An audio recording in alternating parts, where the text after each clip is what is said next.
Hi everyone, thank you so much for joining us for our trainee program launch. And we're really delighted that you joined us to hear about the work that we're doing to help firms ensure that their talent pipelines are robust, adaptable, and aligned to both client and business needs.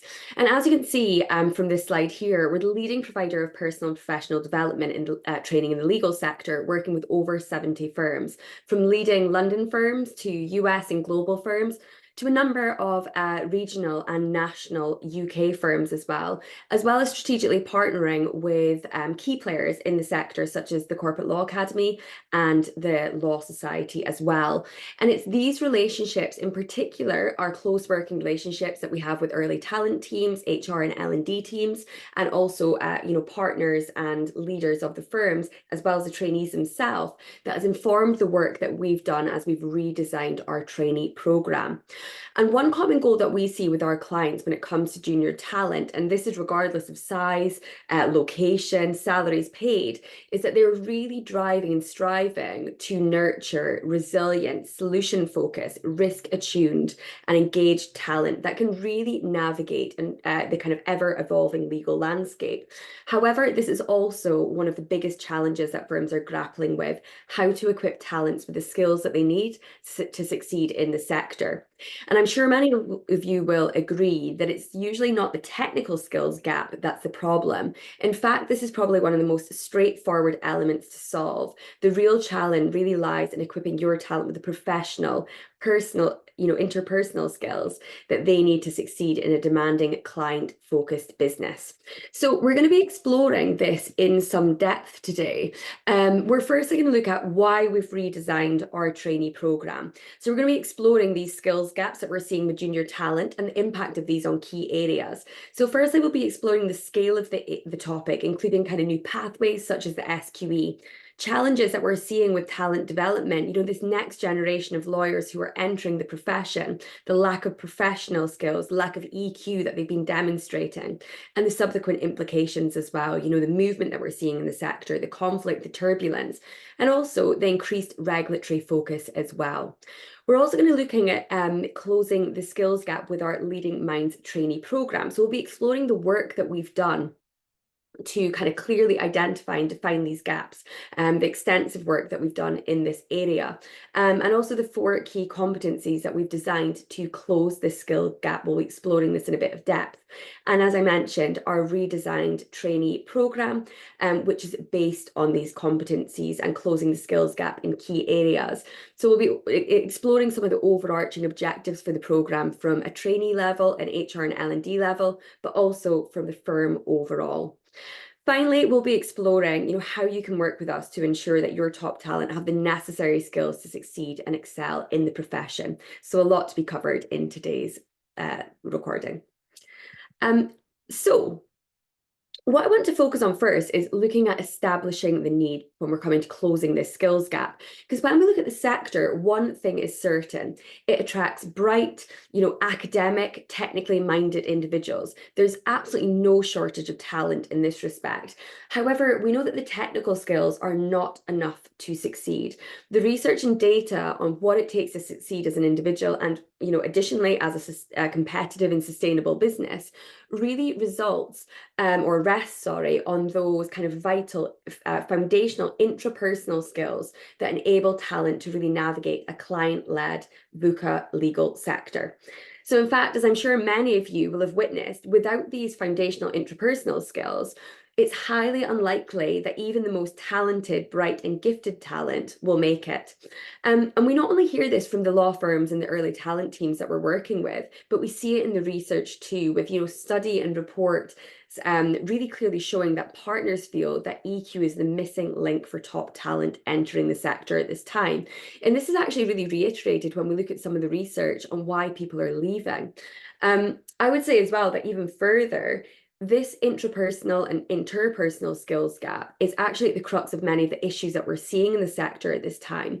So the increased mental health challenges and level of burns out are kind of unprecedented in the legal sector at this time. The high attrition rates, again, we've never seen attrition rates like it, despite NQ salaries having increased by over 50% in the last 5 years. And additionally, the frustrations of leaders and partners as they seek to future-proof their business as well. So in recent years, we've seen, the sector at large really undergo some serious change in attempt to better align talent with the realities of working in a law firm, in particular, bringing in new entry routes and the much discussed SQE pathway to qualification. And on the one hand, these pathways and the less rigid training requirements has given firms a lot more autonomy when it comes to really pinpointing the training that fully aligns with their core practice areas, ensuring that individuals have the relevant technical knowledge before joining their firms. However, from the work that we've done with early adopter firms since launch of the SQE, if anything, this seems to have further magnified the gaps with regard to intrapersonal skills. So the exam format for many firms has really shone a bit of a spotlight on the low resilience or individualistic approach that this generation of lawyers have. Early talent teams being incredibly surprised really by the level of additional support that they actually need, to be able to navigate the exam, but also as they join their firm as well. The emergence of this kind of new generation of lawyers with different values and expectations and the implications of hybrid working have all really compounded the problems that we're seeing across the board. And this has led to multiple problems for early talent teams, including, that kind of transition to the SQE has really kind of significantly impacted on firms as they're looking at their budget kind of perspective. It's put additional pressure on budgets as early talent teams are supporting mixed cohorts of LPC and SQE students. It's also led to additional time for these individuals navigating conflict and intergenerational frustrations. And finally, as many of you might be seeing at this time, real increased pressure on early talent teams to find and design training that closes this intrapersonal and behavioral skills gap that we're seeing in the sector with the skills that individuals need to succeed in the profession.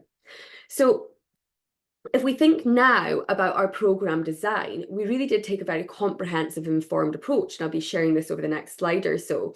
But, given the pivotal time that we find ourselves in with the introduction of the SQE and the challenges that we're seeing firms present with as they look to close this skills gap with more aligned training, and they're often facing, a lack of partner support or lack of knowledge on what other firms are doing, we've invested heavily, a huge amount of resource into helping our clients solve this problem.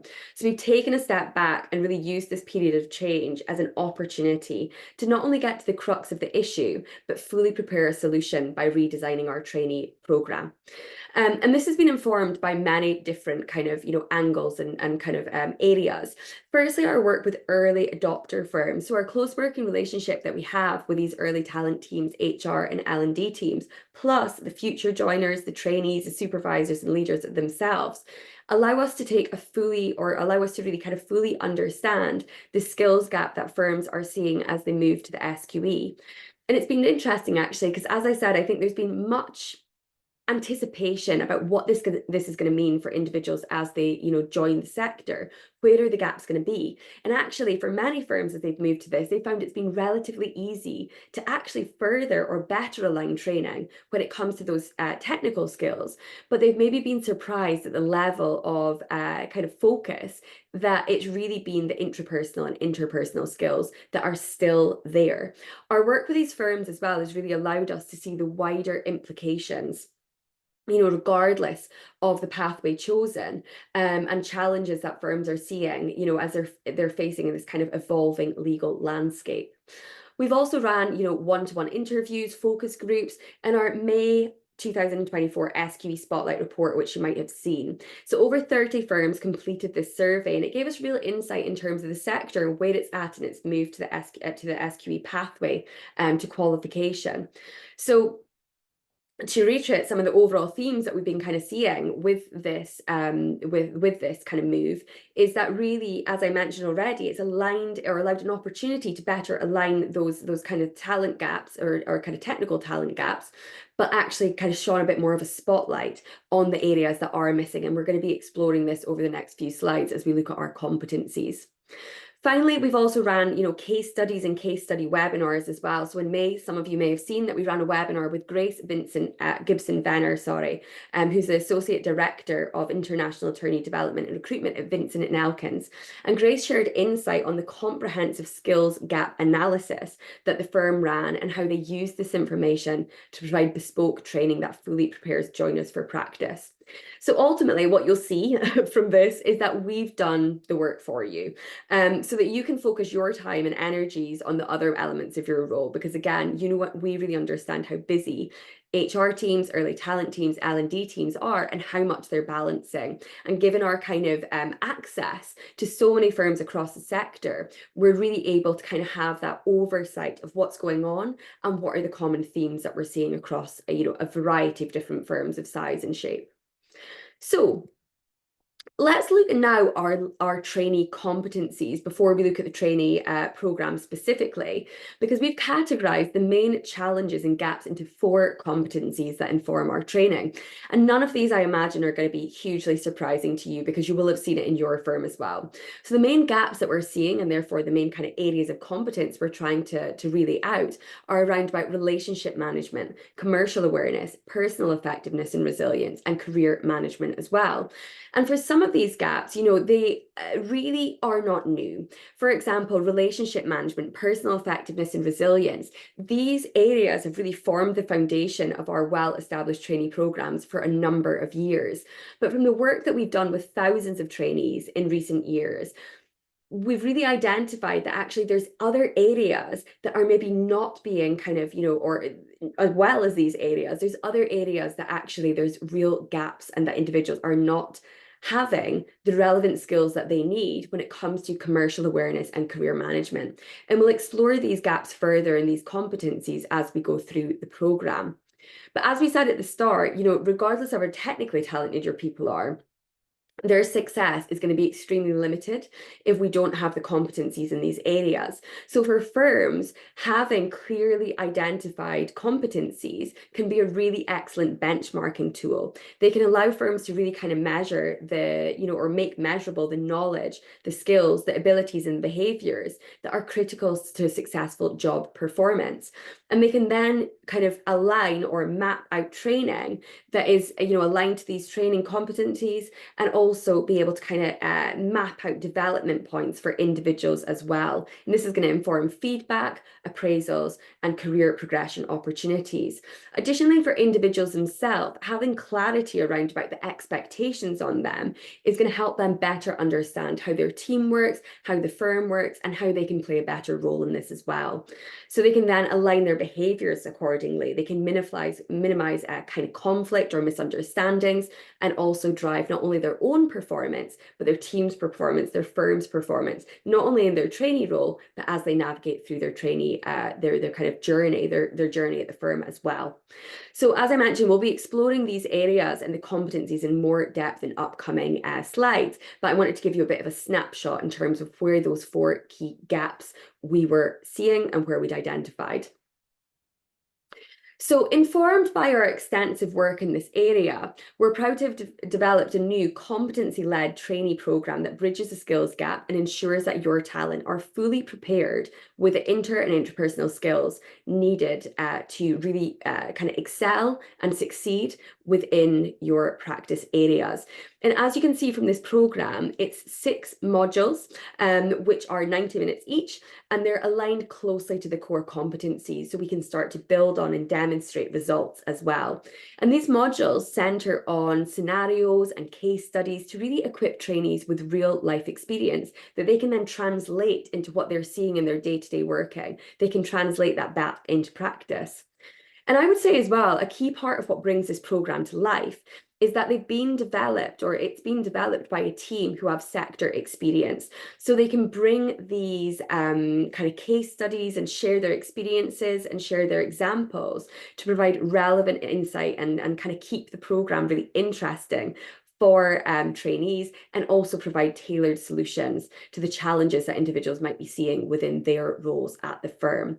So as we go through the content and competencies over the next few slides, as well as kind of understanding what we're doing at this time, this might also be a really useful scoping exercise for you to really understand what impact, you're having, or, they're having on the competencies or skills gap, or having on your firm, and what work you're doing internally, whether or not you're thinking about working with us or otherwise. So let's look at these 4 key areas in a bit more depth. And the first area that I want to look at is around about the concept of relationship management. And in our SQE survey, our May survey that I already referenced earlier, 87% of firms actually reported that trainees did not take ownership of their role in the success of working dynamics with their supervisors, with their team, and other key stakeholders.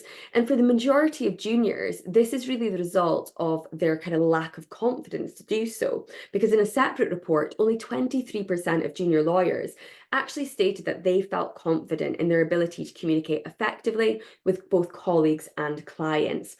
And obviously, relationships are at the absolute core of both an individual's, a team's, and a law firm's success.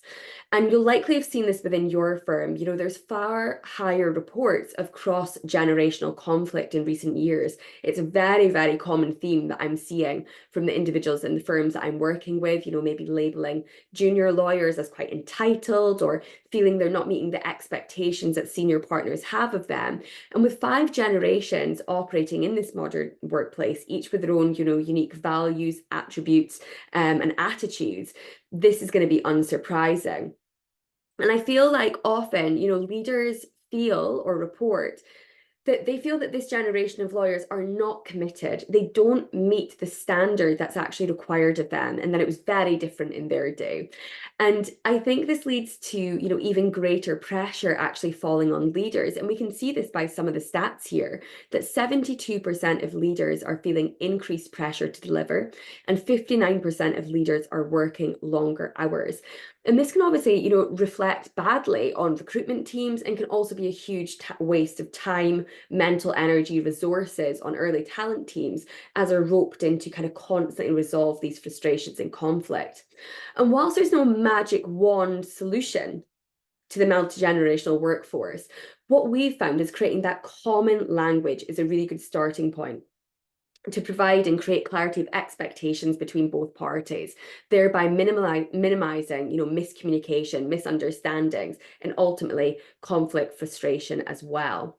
So this can go a really long way to start to create an environment where the wisdom of, seasoned lawyers really interweaves with the innovative perspectives of younger associates, successfully driving your firm forward. And in our training, I've just shared here this slide, the roadmap that we use, or the practical framework that we use, known as the IABCD model. And this provides a roadmap to trainees to help them navigate key touch points in their working relationships with their supervisor in the wider firm, sort of the wider team. And this kind of framework underpins all of our training. So we're constantly referring back to it to make sure that we can make, all suggestions, all examples, all scenarios really relevant to what they're actually seeing in their role, and that they've got key takeaways, thinking about things that they're already doing and how they can do them better. So providing kind of best practice guidelines.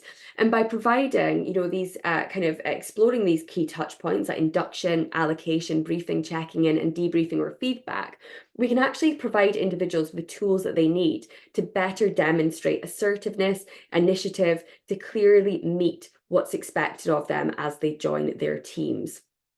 So if we then kind of explore the competencies that we've kind of bulked out, as I mentioned before, we've kind of identified those key areas and directly kind of thought about what trainees require at qualification to be able to really succeed, and we've worked back from there. And when it comes to relationship management, some of the key learning outcomes of our programs involve things like being able to demonstrate assertiveness and initiative, as I've already mentioned, being able to really identify and manage expectations effectively, not only within the team but the firm at large. And this is so crucial for individuals, as they're not only working within the kind of internal sphere, but as they're thinking about working more closely with clients and how they can really meet what's expected of them from clients.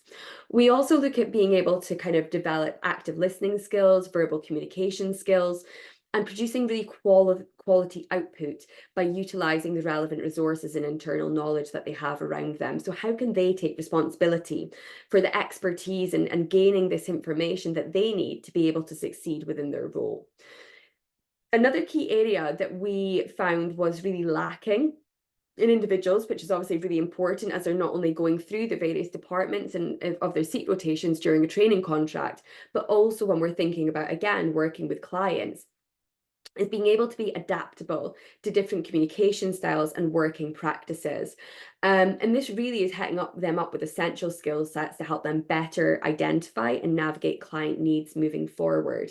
The final thing that we found as being, really important and quite lacking in the individuals that we often see entering the profession is the ability to be able to kind of effectively and confidently handle difficult conversations. And really, being able to kind of have this now is going to give them the confidence to navigate this again with, clients as they move forward. So all of these skills are really helping trainees to meet the required level of professionalism or corporate etiquette that's required of them, which again is something we're seeing many firms reporting that they do not have at this time. Alongside this training for juniors, I just want to bring this back to that concept of the common language and thinking about how we create, practical guidance for individuals. You may also want to consider reflecting this best practice guidance to supervisors. And we've seen this is particularly important to firms at this time as they're looking at the regulatory consequences under the SRA's effective supervision guidelines, which were released in November 2022. So we need to ensure that we're driving consistency of experience with junior lawyers to ensure the consistency of skills gained, and therefore to also kind of fully immerse and engage juniors with the firm's overall culture as well. So that's our first area that we've identified as clear gap, and how we've mapped that out in our competencies that underline our training program and subsequently our trainee program as well, to make sure that individuals are, developing these skill sets through our training. The second area that I wanted to focus on that we've thought about, or we've kind of our extensive research has really pointed at, is that 72% of firms actually reported that trainees didn't have the knowledge and skills to navigate the commercial realities of a law firm. And again, we've spoken, extensively about the technical skills that individuals need. And, this has been focused on almost exclusively by many firms. But it's resulted in a bit of a mismatch between the SRA requirements required to become qualified as a solicitor and the skills needed to effectively practice as a competent and effective solicitor who can better meet all client needs. And as the legal sector, changes and evolved, and we see, legal technology and AI becoming part and parcel of our daily working practices, we're seeing clients kind of reflect and actually demand more from their lawyers. They want to know that their, investment is really being, being used effectively, and that lawyers are not kind of simply, they feel that lawyers are simply not providing the level of service required of them. And often we see this is because lawyers do not understand the firm as a commercial enterprise, nor the role they play in driving it forward. So this results in things like dissatisfaction from clients, lowered client retention rates, and missed business opportunities for firms as well. So developing lawyers who not only understand the technical aspects of their role, but the crucial entrepreneurial mindset that they need to understand, the kind of entrepreneurial mindset that they need to move forward, who understand the value proposition that they're actually bringing, can really help them develop the skill sets that they need to push the firm forward to meet client needs. And this really starts at trainee levels. We need to get them into this habit of thinking this way and developing innovative and solution-focused kind of strategies that are aligned with the firm's vision, values, and strategies. So we need individuals to fully understand the kind of legal ecosystem to be able to do this. Going further than just kind of touching on, finances in a law firm or marketing or business development, we need to help them to understand the, legal sector or their law firm as a commercial enterprise, understanding the firm's visions, values, strategies, and being able to align themselves to that vision and values and how they're role really contributes to the firm's overall success. So we really do this by, exploring themselves and the role that they're playing. And a lot of this lines up very closely with the concept of personal brand, being able to better understand their, strengths, their, areas or attributes that really benefit the firm's overall mission, identifying business development opportunities as a junior member of the team, being able to build a network. Really helping them think about how they can explore and gain experience in areas that are particularly interesting to them, and also being able to develop these key stakeholder engagement skills and build that kind of network to drive that forward as they progress through their career. So really, this kind of concept, I think, is very much lacking in many firms in terms of how we're actually transitioning individuals away from just that technical expertise to someone who's really commercially aware and able to drive the business forward as they progress through their, through their training contract and onwards in their career as well. So, as I mentioned before, personal effectiveness and resilience has always been a real focus of our programs, and rightly so with the trainee cohorts, because in our Spotlight survey, 82% of firms actually reported that trainees didn't have the essential personal effectiveness and resilience skills to navigate the demands of their role. And this is reflected in other studies as well. And some of the stats on this slide I found really, really eye-opening. So 40% of trainees have actually considered leaving the profession due to mental health reasons. And this stat came from the result of a Law Society report, so really in high regard. And Legal Cheek additionally found that 70% of junior lawyers have actually considered leaving the profession due to stress and burnout. Additional kind of exploration in this area showed that the Mental Health Foundation found that 25% of junior lawyers have actually sought help for mental health issues in the last year. And I think what this is demonstrating is that these individuals are burning out. They're leaving firms. Within 30% of junior lawyers are actually leaving their firm within the first year of qualification. And not only this, but actually leaving the sector at large as well. It's a huge loss of investment. But we're seeing this resulting or reflected in the ongoing salary wars. We're seeing this, then reflected in the gaps that firms are seeing at their mid-level associate level. We're seeing this in the fact that 66% of leaders are suffering from burnout. We're seeing in the fact that 76% of leaders are feeling overwhelmed because of the increased workload that they're experiencing to pick up this slack. So we know that attrition is costly. The lack of return on investment from recruiting and training these individuals is frustrating. But ultimately, for many firms, what they're really seeing is the impact this has on future talent pipelines, and this is likely to be immeasurable.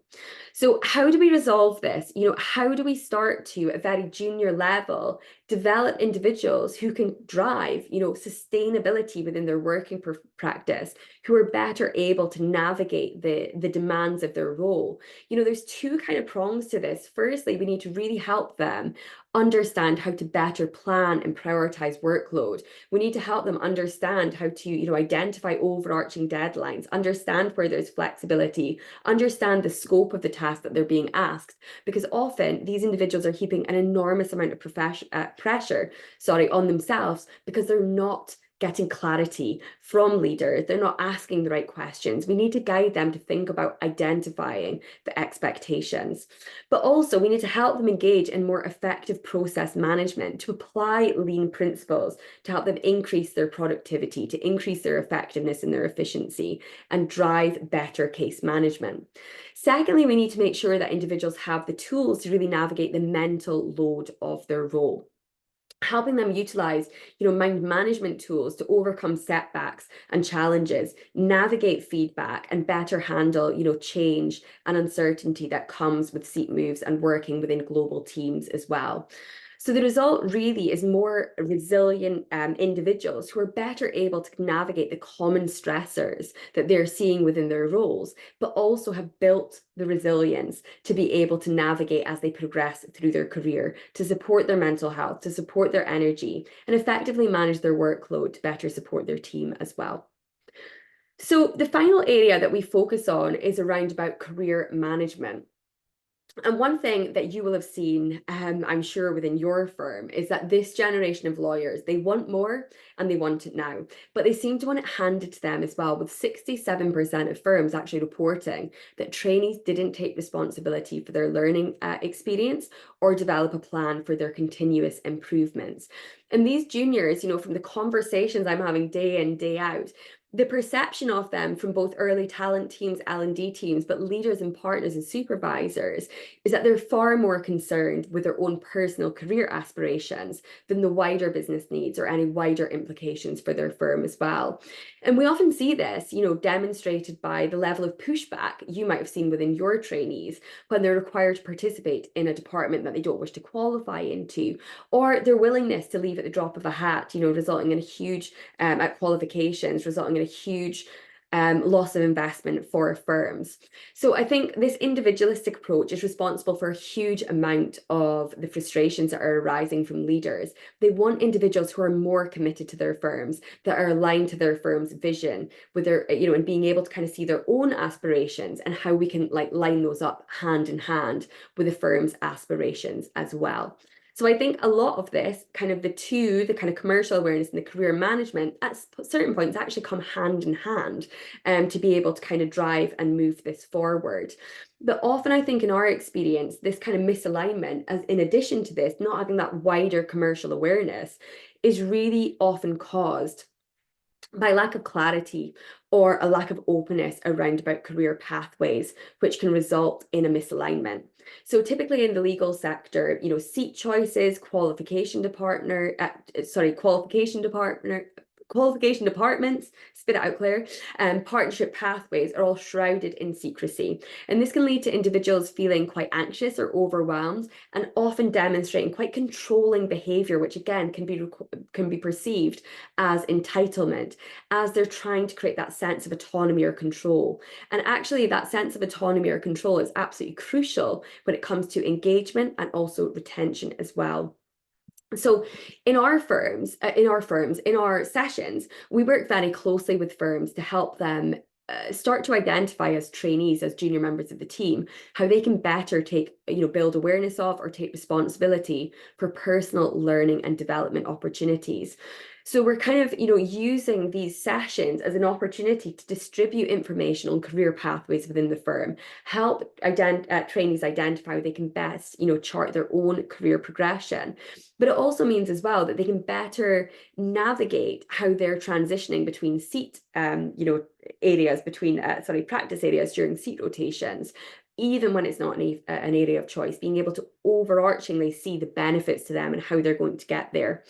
It also means as well that they can start to leverage their unique talents and their passions to develop that personalized roadmap for growth.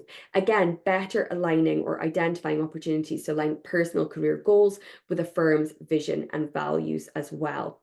As well as this, as you can see, a huge area that we focus on when we think about career management is around about feedback.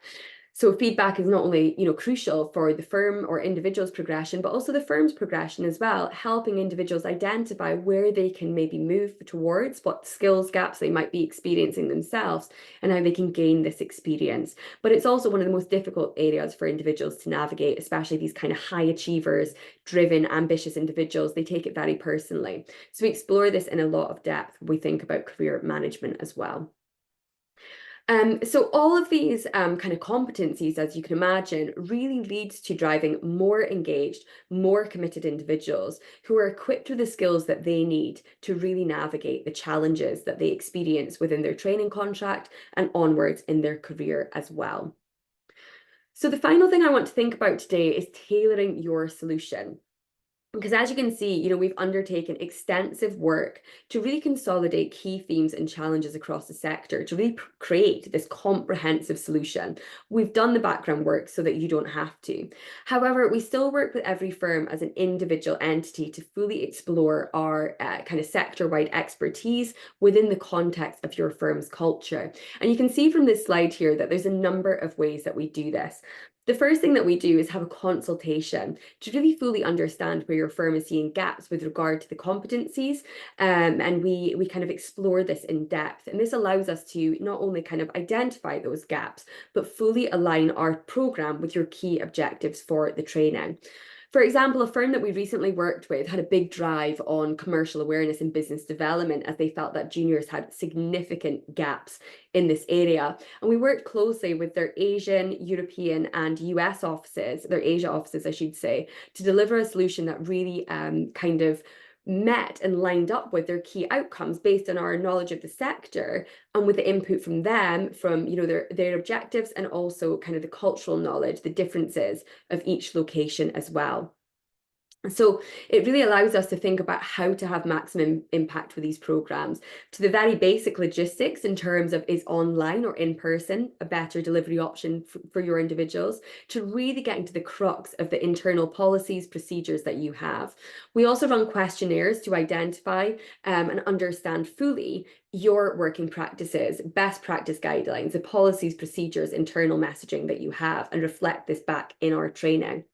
Another thing that we do as well is we organize a briefing call with your trainer. As I mentioned earlier, all of our trainers come from the legal the legal sector. They've got a legal background, having practiced themselves, and it really gives you an opportunity to fully understand, their experience within the sector, and also share any additional information on your firm's culture that'd be helpful for them to know.